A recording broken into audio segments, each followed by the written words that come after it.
의료 현장을 한번 가 보시는 게 제일 좋을 것 같습니다. 저도 검사 시절에 전직 대통령 부인 멀리 자택까지 직접 찾아가서 조사를 한 일이 있습니다.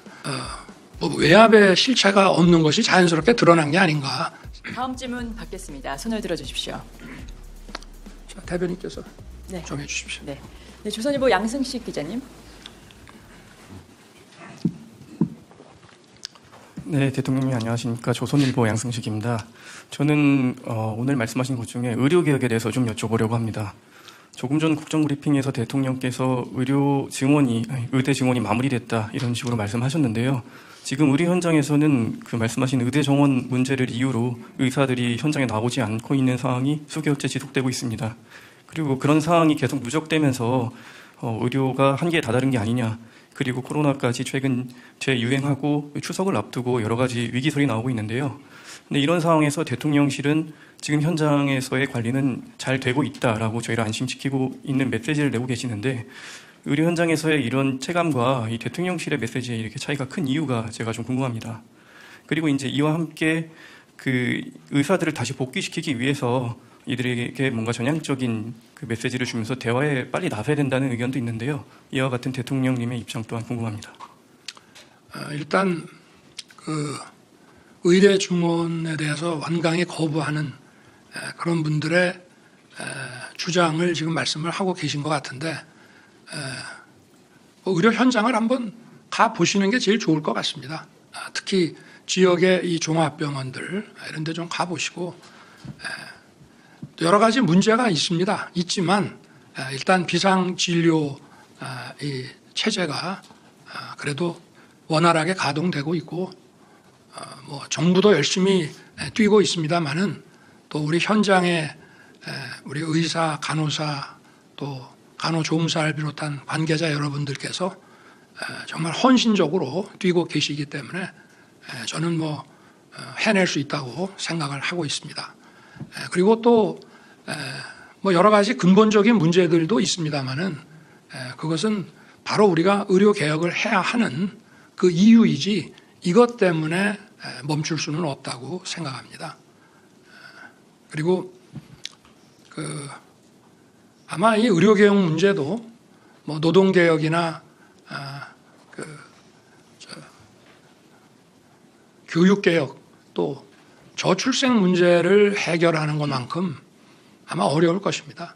지난 20년 동안 수백조의 예산을 투입을 했습니다마는 저출생 문제가 해결이 안 됐지 않습니까?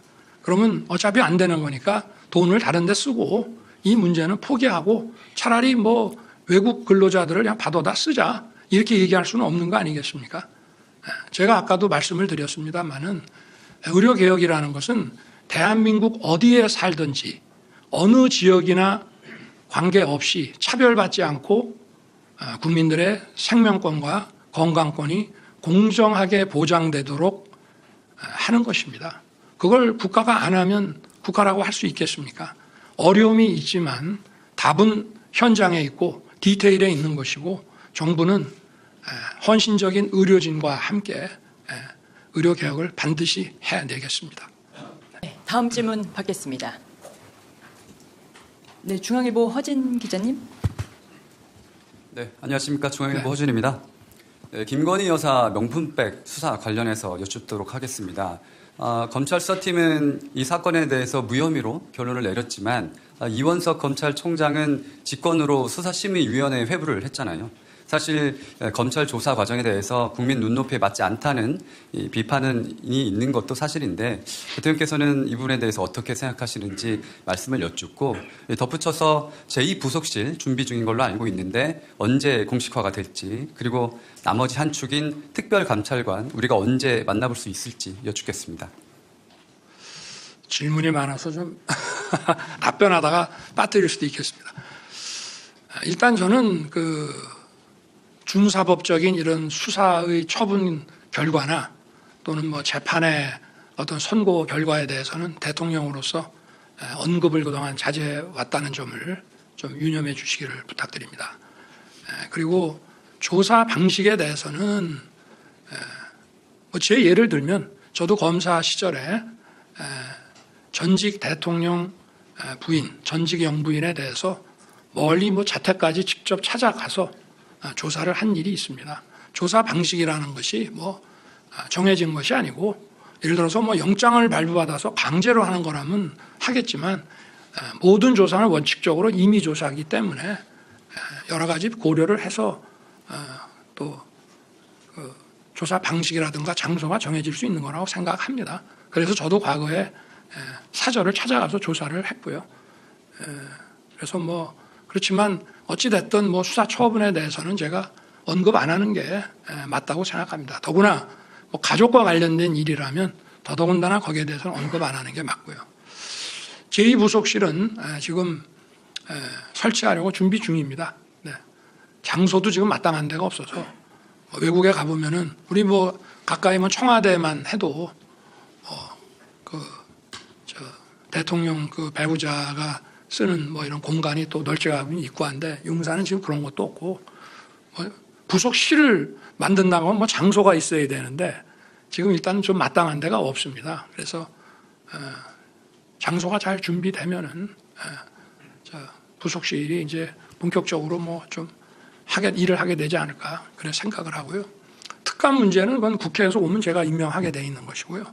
과거부터 국민의힘 여야가 북한 인권재단에 이사를 추천해라. 이사 추천이 안 되기 때문에 북한 인권재단이 법에는 만들어졌지만 출범을 지금 장기간 못하고 있는데 그 두 개의 문제를 서로 이렇게 연관지어서 인권재단 추천과 특감 임명과 이렇게 하는 것으로 저는 들었습니다.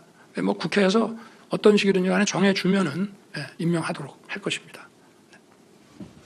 네, 다음 질문 받겠습니다. 네, 동아일보 황영준 기자님. 오랜만입니다. 네, 동아일보 황영준입니다. 한동훈 대표가 제안한 제3자 추천 특검법과 관련해서 여야가 신경전을 벌이고 있는데요. 여야 합의로 법이 통과된다면 대통령께서 수용하실지 아니면 제의 요구를 하실지 그 판단과 이유가 궁금하고요.